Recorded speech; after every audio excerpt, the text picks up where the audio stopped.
மாண்புமிகு உறுப்பினர் அருள்.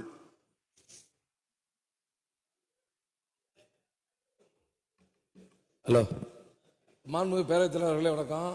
இங்கே எங்கள் சேலம் மாநகரத்தை பொறுத்தவரையில் தினம் 600 மெட்ரிக் டன் குப்பை வருது.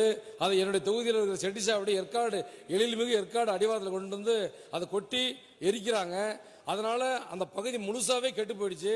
நான் இதே அவையிலே கேள்வி கேட்கும் பொழுது அந்த குப்பைக்கு மாற்றாக நான் இந்த பயோமைனிங் முறையில் மாற்றித் தருவேன் என்று சொன்னீர்கள். இதுவரையில் எந்த விதமான நடவடிக்கை இல்லை. அப்படியே அங்கே குப்பை எரிஞ்சுக்கிட்டே இருக்குது. சேலம் மாநகரம் மிகப்பெரிய அளவில் அது அஸ்தம்பட்டி வரையில் அந்த புகை வருது. வயதானவர்களுக்கு பல்வேறு விதமான நோய்கள் வருகிறது. ஆகவே அந்த சேலம் மாநகரத்தினுடைய 600 டன் குப்பைக்கு ஏதாவது ஒரு முடிவு கட்ட வேண்டும் என்று கேட்டுக்கொள்கிறேன்.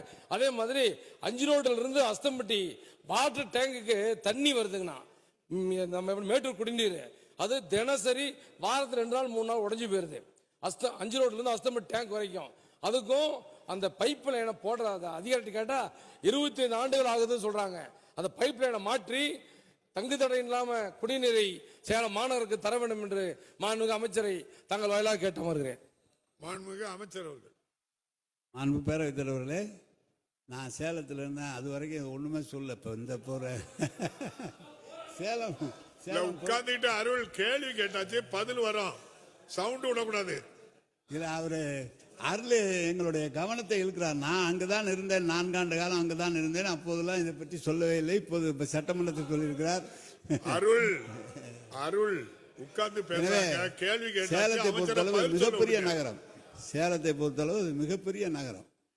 அதுல இந்த பிரச்சனைகள் இருக்கு. ஏற்காடு மலை அடிவாரத்தில் தான் கொண்டு எடுக்கிறார்கள். பயோமைனிங் முறையில் எடுப்பதற்காக அவுட் சோர்சிங்கில் நிறைய இடங்கள் கொடுக்கப்பட்டிருக்கிறது. நேரடியாக அரசு அலுவலர்களை அதில் ஈடுபடுத்தி இல்லாமல் அவுட் சோர்சிங் முறையில் கொடுக்கப்பட்டிருக்கிறது. சேலத்தினுடைய கவனித்து அது என்ன செய்ய முடியுமோ அது விரைவில் செய்வோம். அதே மாதிரி பைப்லைன் மாற்றுவதற்கு இப்போது பழைய பைப்லைன்களை 40 ஆண்டு காலம் 30 ஆண்டு காலம் உள்ள பைப்லைனை மாற்றுவதற்காக ஒரு 100 திட்டங்களுக்காக நம்முடைய முதலமைச்சர் பணம் வழங்கியிருக்கிறார்கள்.